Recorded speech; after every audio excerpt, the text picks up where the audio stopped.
Assalamualaikum warahmatullahi wabarakatuh. Ketemu lagi kita dengan Susi Nopalina di channel Ekonomi Asik. Jangan lupa like, share, and subscribe video ini supaya saya lebih semangat lagi untuk berbagi ilmu ekonomi sama kalian. Kali ini kita akan membahas kriteria keberhasilan pembangunan ekonomi. Apa saja sih kriterianya? Yuk simak di sini. Indikator pencapaiannya adalah menganalisis indikator keberhasilan pembangunan ekonomi. Masih ingat pembangunan ekonomi apa? Adalah suatu proses peningkatan tidak hanya bentuk kuantitatif. Jadi tidak hanya dalam bentuk jumlah, tapi dia bersifat juga kualitatif.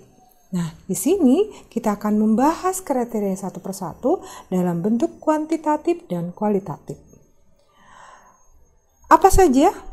Yuk, di sini perhatikan ada pendapatan nasional, ini kuantitatif, ada pendapatan per kapitanya. Nah, di sini kita akan menghitung distribusi pendapatannya. Wow, di sini 3 materi ini sudah kita pelajari ya di materi pendapatan nasional.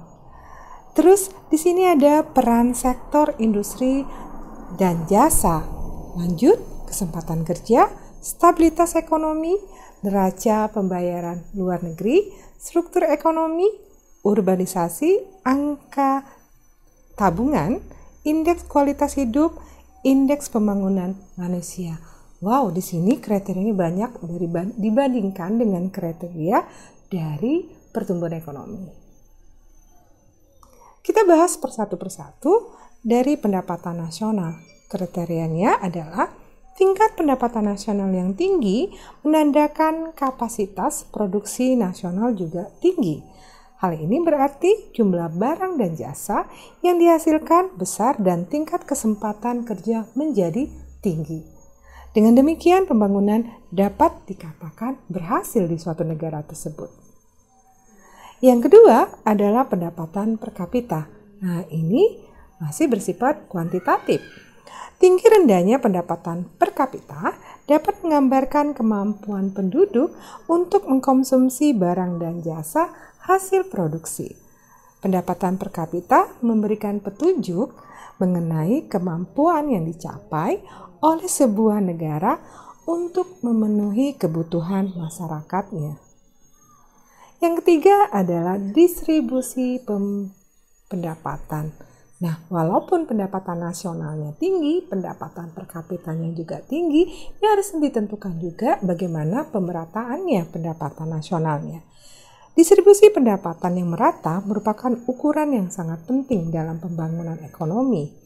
Distribusi yang timpang atau tidak merata tidak akan bermanfaat bila ditinjau dari kemungkinan investasi atau penanaman modal ya, karena penduduk yang penghasilan tinggi biasanya akan konsumtif.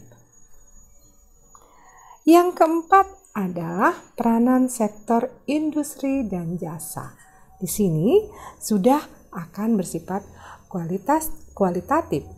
Semakin besar kontribusi sektor industri dan jasa, maka akan dikatakan negara itu adanya kemajuan. Besarnya proporsi kontribusi sektor industri dan jasa merupakan salah satu indikasi yang penting bagi tingkat kemajuan ekonomi.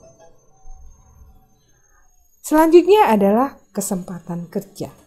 Di sini, apabila suatu negara mampu mempertahankan tingkat kesempatan kerja yang tinggi atau full employment, berarti masyarakat mampu mempercepat laju perkembangan ekonominya.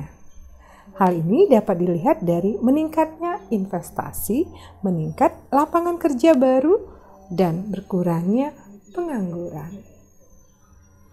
Selanjutnya adalah stabilitas ekonomi. Jadi perekonomian harus stabil. Tingkat perekonomian stabil meliputi stabilitas tingkat pendapatan dan kesempatan kerja. Jadi harus berurutan dan saling berhubungan ya. Serta tingkat harga akan mempengaruhi pasar produk dalam negeri. Suatu negara dikatakan berhasil di dalam perkembangan ekonominya apabila mampu menjaga stabilitas ekonominya. Selanjutnya adalah neraca pembayaran luar negeri. Jika neraca pembayaran luar negeri defisit, artinya berkurang, berpengaruh terhadap kredibilitas suatu negara. Jika neraca pembayaran luar negeri surplus, artinya ada kelebihan, kondisi ini jauh lebih baik daripada dibandingkan dengan kondisi seimbang karena berpengaruh terhadap kemajuan ekonomi suatu negara. Nah, di sini adanya struktur ekonomi. Kenapa ya struktur ekonomi dapat mempengaruhi adanya pembangunan ekonomi? Telah menjadi asumsi bahwa peningkatan pendapatan per kapita akan mencerminkan transformasi struktur dalam bidang ekonomi dan kelas-kelas sosial. Jadi sangat berurutan. Jadi mereka kalau terjadi pendapatan per kapita suatu negara tinggi, di sini menunjukkan bahwa struktur ekonomi suatu negara tersebut sudah menyatakan negaranya sudah salah satunya adalah negara yang berstruktur ekonomi lebih baik dan juga mempunyai kelas-kelas sosial yang lebih tinggi. Dengan adanya perkembangan ekonomi dan peningkatan per kapita, kontribusi sektor industri dan jasa terhadap pendapatan nasional akan juga meningkat terus. Perkembangan sektor industri dan perbaikan tingkat upah akan meningkatkan permintaan dan barang-barang industri yang akan diikuti dengan perkembangan investasi dan perluasan tenaga kerja. Di lain pihak, kontribusi sektor pertanian terhadap pendapatan nasional akan semakin menurun. Nah, di sini menunjukkan bahwa kalau struktur ekonominya di sini adalah industri, maka dinyatakan negara itu negara maju. Selanjutnya adalah urbanisasi. Apa sih urbanisasi? Dapat diartikan sebagai peningkatnya proporsi penduduk yang bermukim di wilayah perkotaan dibandingkan dengan daerah perdesaan. Ini artinya bahwa percepatan urbanisasi akan semakin tinggi sesuai dengan cepatnya proses industrialisasi. Di negara-negara industri, sebagian besar penduduk tinggal di wilayah perkotaan, sedangkan negara-negara yang sedang berkembang, proporsi tinggalnya di daerah perdesaan. Berdasarkan fenomena ini, urbanisasi digunakan sebagai salah satu indikator pembangunan. Selanjutnya, angka tabungan. Perkembangan sektor industri selama tahap industrialisasi memerlukan investasi dan modal. Finansial kapital atau keuangan modal merupakan faktor utama dalam proses industrialisasi dalam sebuah masyarakat. Dalam masyarakat yang memiliki produktivitas tinggi, modal usaha ini dapat dihimpun melalui tabungan, baik swasta maupun pemerintah. Nah, kalau angka tabungan suatu negara itu sangat tinggi, itu bisa dapat memacu atau mendorong terjadinya pembangunan ekonomi. Lanjut lagi adalah indeks kualitas hidup. Nah, indeks kualitas hidup bagaimana ini? Indeks kualitas hidup atau Physical Quality of Life Index digunakan untuk mengukur kesejahteraan dan kemakmuran masyarakat. Indeks ini kalau indeks makroekonomi tidak dapat memberikan gambaran tentang kesejahteraan masyarakat dalam mengukur keberhasilan ekonomi, maka diperlukannya indeks kualitas hidup. Misalnya, pendapatan nasional sebuah negara dapat tumbuh terus tetapi tanpa diikuti oleh peningkatan kesejahteraan sosial. Indeks kualitas hidup dihitung berdasarkan apa saja ya? Pertama adalah angka rata-rata harapan hidup pada umur 1 tahun. Jadi kalau bayi balita yang banyak meninggal, wow, ini tidak termasuk ya adanya pembangunan ekonomi. Di sini ada kematian bayi. Terus angka melek hidup dan angka harapan hidup itu juga bisa dinyatakan dengan umurnya. Nah, di negara yang maju biasanya berapa tingkat angka hidupnya? Misalnya produktivitasnya masih bisa umur 70 masih bisa melakukan kegiatan produktivitas. Tapi kalau di angka 60 nggak bisa lagi. Nah, ini bisa diperhitungkan apakah negara itu indeks angka hidupnya termasuk tinggi atau rendah. Dalam indeks kualitas hidup, angka rata-rata harapan hidup dan kematian bayi sekaligus dapat menggambarkan status gizi anak dan ibu, derajat kesehatan, dan lingkungan keluarga yang langsung bersosialisasi dengan kesejahteraan keluarga.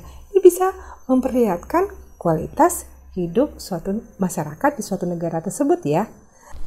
Pendidikan diukur dengan angka melek huruf dapat menggambarkan jumlah orang yang memperoleh akses pendidikan sebagai hasil pembangunan.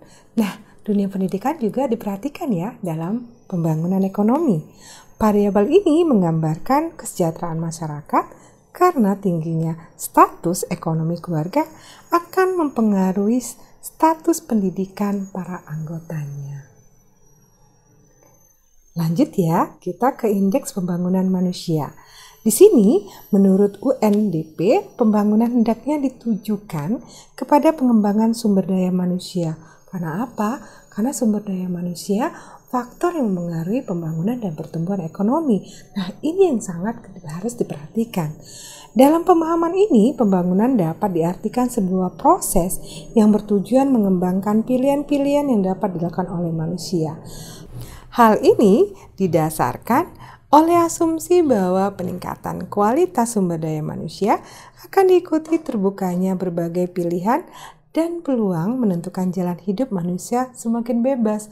Nah, di sini kalau sumber daya manusianya lebih baik, maka dunia pekerjaan juga lebih bagus dan tingkat upah juga tinggi, pendapatan per kapitanya juga tinggi. Wah, menjadi artinya ini harus dibenahi dulu.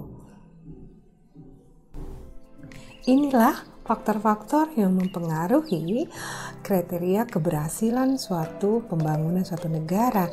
Nah, beda ya, kriteria keberhasilan dari pertumbuhan itu sangat sedikit. Kalau pembangunan itu sangat banyak. Karena apa? Karena pembangunan ingat multidimensi. Nah, sampai di sini dulu ya. Semoga bermanfaat. Dan jangan lupa like, share, dan subscribe video ini supaya saya semangat terus dan selalu berbagi ilmu ekonomi kepada Anda. Assalamualaikum warahmatullahi wabarakatuh.